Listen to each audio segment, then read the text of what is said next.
Hey guys, welcome back. I want to show you guys my office. That right there, the most important piece of equipment you can have in your office, a squat rack. Okay, you need some dumbbells,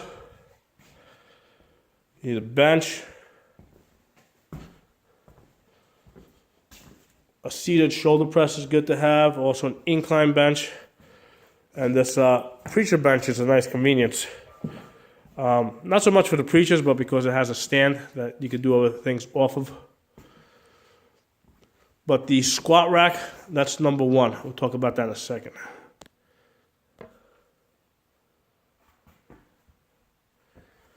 All right, guys. So, one of the things I'll tell you guys is if you're going to work out, and you should all be working out, is go to a real gym, okay? Don't go to Planet Fitness. Don't go to one of these bullshit gyms. Go to a real gym with real lifters pushing real weights, there's got to be grunting, there's got to be weights being dropped, there's got to be a good deal of screaming, okay? That's all motivation and intensity. Okay, you go to a place like Planet Fitness, it doesn't have the right atmosphere to basically make you want to push yourself and get better. It actually has the opposite type of atmosphere. First thing you want to look for is a good squat rack. Okay? Now, I recognize that some of you guys are in a situation where you live in a rural area, you can't get to a good gym. One option for you guys might be to buy some equipment. And you don't need a whole lot of equipment. I've been doing this for about 30 years. I actually owned the gym at one point. So this is the stuff that you need. Number one, you need a squat rack. And get one like this that's tall, because with this one over here, you can do your squats off of it. Do your squats, okay? But then you can also put the bar way up here, and you can do your chin-ups right off of this thing right here. Okay, so this is a big space saver. Okay, the other thing you can do with this is, you can do your rows right off of this edge right here. Okay, this is a major exercise. The rows. Okay. You can do your stiff-legged deadlifts off of this end over here. So there's a lot of exercises that are going to be done right here on the squat rack. So that's number one. Number two, get yourself a good bench. This one here has the safety things over here. This is adjustable. Okay, get yourself a bench. Get yourself some dumbbells. I showed you the incline bench and the shoulder bench. As far as the workout that you're going to do, there's 5 main exercises. Your squat, okay, that's the king of all exercises. Squat, deadlift, your rows, your bench, and your shoulder press, okay? So those 5 exercises, and your workout is basically going to revolve around those exercises. Now you're still going to do all these supplemental exercises. You're still going to do your bicep curls, your triceps, your leg curls, your calves, you're going to do those. But those are going to kind of fall into place around those 5 main exercises. I usually tell people to work out 3 days a week. Okay, it could be any 3 days. It could be like a Monday, Wednesday, Friday, or like a Tuesday, Thursday, Saturday. Preferably with a day off in between. My concept of working out with weights is that it is a time saver. Okay, it's something that like I can tell you to do, 200 push-ups, or I can tell you to do 4 sets of 5 on the bench, and then after that move on to a different exercise. So it is a time saver, and it's a convenience, okay? Because basically you're able to go to one spot and basically work out your full body, and that's one of the things that's important here. You want to work out your entire body through its full range of motion. And that's one of the things that you cannot get in other forms of training, okay?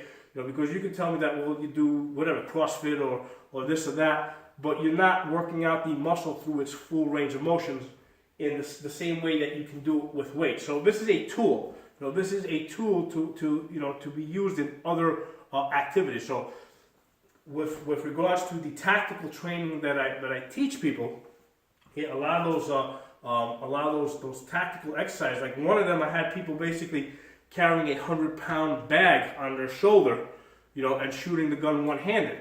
Okay, and that simulates, carrying a wounded person on your shoulder. If you have not been working out with the weights, you're gonna strain yourself in some weird way. If you've been favoring certain muscles, like if you're one of those guys that goes to the gym and only does benches, well, that's not gonna help your back a whole lot, Or if I have you, running over obstacles with weights, that's not gonna, if all you've been doing is benching, that's not gonna help you. The abs is a very important part, okay, because that's going to help stabilize your whole body, okay. So 5 main exercises: squat, deadlift, rows, bench press, shoulder press, okay, and then you do all your supplementals. And the way I'll tell people, the way I help them set up their workout is I'll tell them to do legs usually by themselves, okay, because legs, you want to get to full intensity with that, right? Go heavy on it, take rest time between your sets. So one day I would, the way I train, I dedicated one day just to legs. Then I would do shoulders and back on another day, and then shoulders and arms on the other day. Okay, so basically, the biggest body part by itself, legs. The two medium-sized parts, right? Chest and back together, and then the small muscles, shoulders, biceps, triceps together, okay? And then at the end of each workout, or actually now I'm doing it at the beginning of each workout, I would do my abs. Abs is a great way to warm up your body, okay? So that's the workout that I usually give to people that I train, when I do the gun training with. I'll tell them to get themselves into a gym, make sure they're working out. If they're completely new to working out, if they've been completely inactive, I'll usually go a different route for the first 3 months. I'll give them a full body workout, right? All the exercises that I list, everything from legs to arms. And I'll have them do that 3 times a week for 3 sets of 10 for 3 months, just to kind of get their whole body up to speed as quickly as possible. And then after 3 months, I'll switch them to a 3-day split. Okay. So once I get them to the point where they're doing that 3-day split, focusing on those 5 exercises that I said, with the 5 exercises, what I really want them focusing on is 4 sets, 5 repetitions, okay? And the reason is because, 4 sets of 5 is going to develop good strength, okay? Now, ideally for strength, we want to do as low reps as we can, but the problem is if we're doing like singles and doubles all the time, right? Like 8 sets of 2 reps or, 10 sets of, 1 rep, that's a big strain on our joints, tendons, and ligaments. By doing 4 sets of 5 reps, we got the reps pretty low so that we're developing that explosive power, but at the same time they're high enough so that we can maintain that year round, okay? So that's one of the benefits of 4 sets of 5, and I would recommend that to anybody that's 40 years old or younger, okay? Preferably younger than 40 years old. For you guys that are over 40 years old, like myself, I'm 47, I do 4 sets of 8 with those main exercises. And the reason is because as you get older, you lose elasticity in your tendons, okay? So for that reason, we want to do just slightly higher repetitions, 4 sets of 8.